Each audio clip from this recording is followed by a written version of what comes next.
Welcome to my channel. Hello friends, आज मैं एक नया टॉपिक लेकर आई हूँ। A bottle full of medicine, model of exercise and yoga. Yes, आइए जानते हैं किस तरह से और कैसे।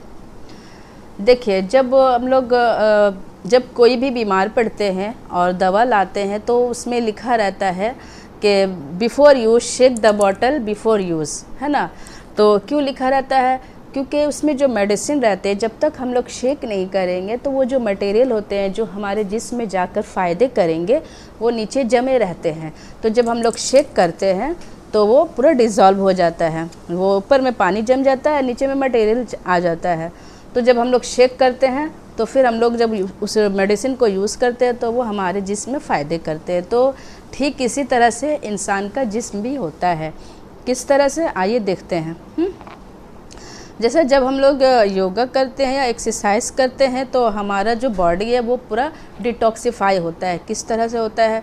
जैसे हम लोग अगर घंटों बैठे हैं या सोए हुए हैं या एक्सरसाइज नहीं करते हैं या योगा नहीं करते हैं तो हमारा जो बॉडी है वो डिटॉक्सिफाई नहीं होता है और जितनी भी गंदगी है वो हमारे किडनी में, हमारे हार्ट में, हमारे ब्लड में जमे रहते हैं। तो हम लोगों को एक्सरसाइज और योगा करनी चाहिए। जिस तरह से एक बॉटल को शेक किया जाता है, इस तरह से हम लोग को अपने जिस्म को भी एक्सरसाइज के थ्रू हमारे जो बॉडी में टॉक्सिन है उसे डिटॉक्सिफाई करनी होगी। और जब हम लोग एक्सरसाइज करते हैं या योगा करते हैं तो हमारा जो बॉडी है वो डिटॉक्सिफाई होता है। कैसे? स्वेट्स के थ्रू। जो वो स्वेट्स निकलता है तो उसमें जो डायबिटीज़ वाले हैं वो शुगर भी निकलते हैं और फैट्स भी निकलते हैं, जिनका एक्स्ट्रा फैट होता है ना, वो कोलेस्ट्रॉल होता है, स्वेट्स के शक्ल में वो निकल जाते हैं। और इस तरह से जिनका बॉडी जो है, बॉडी वेट बहुत ज़्यादा गेन हो चुका है, वो भी एक लेवल तक आ जाता है। जो हाई बीपी के पेशेंट हैं उनका भी बीपी जो है वो कंट्रोल में आ जाता है। ठीक है। और जब हम लोग एक्सरसाइज करते हैं या योगा करते हैं तो हमारा जो ब्लड है ना वो सर्कुलेट होता है, पूरा सर से लेके जिस्म तक, पूरे पाँव तक में वो सर्कुलेट होता है। और ब्लड का सर्कुलेशन होना is very necessary for everyone. Okay. तो हम लोगों को योगा भी करनी चाहिए। योगा जब हम लोग ब्रीथ इन ब्रीथ आउट करते हैं, ब्रीथ इन ब्रीथ आउट करने का भी वो सिस्टम है। सिर्फ राइट नोज से आप ब्रीथ इन करें और लेफ़्ट से ब्रीथ आउट करें, सिर्फ इतना नहीं है, इसके आगे और भी है। जैसे कि आप राइट से ब्रीथ इन करें और फिर उसी से फिर ब्रीथ आउट भी करें।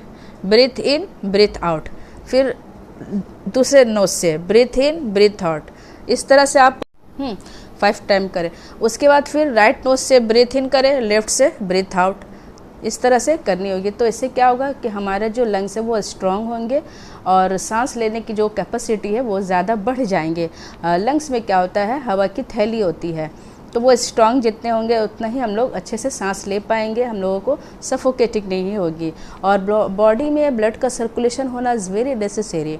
इससे हम लोगों का बॉडी डिटॉक्सिफाई होता है। किडनी में अगर स्टोन है तो वो भी डिज़ोल्व हो जाते हैं और हार्ट ब्लॉकेज भी आपके ठीक हो जाते हैं।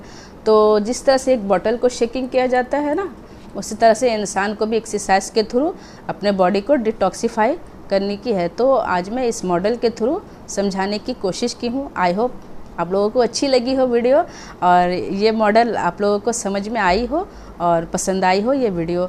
तो हम लोगों को, अगर हम लोग ये बोलते हैं भाई एक्सरसाइज और योगा, आजकल की भाग दौड़ की ज़िंदगी में इतने टाइम कहाँ, तो भाई आप लोग के पास अगर 2 आवर नहीं है तो कम से कम 1 आवर तो अपने लिए निकाल सकते हैं। अगर हम लोग ये बोलेंगे कि खुद के लिए इतना टाइम नहीं है तो फिर एक दिन ऐसा आएगा, this is my policy, this is my opinion, कि एक दिन ऐसा आएगा कि इतना टाइम खुद को देना पड़ेगा कि फिर हम लोग और कहीं भी टाइम नहीं दे सकते। It's true. तो खुद को अगर हम लोग 1 आवर देते हैं, ऐसा करते हैं, बच्चे जब स्कूल चले जाते हैं तो उस वक्त आप लोग योगा कर ले, एक्सरसाइज कर ले, सारे मिला के 1 आवर कर ले। ठीक है। और इस तरह से आप लोग अपना ख्याल रखें और फिर मैं मिलती हूँ नेक्स्ट वीडियो में।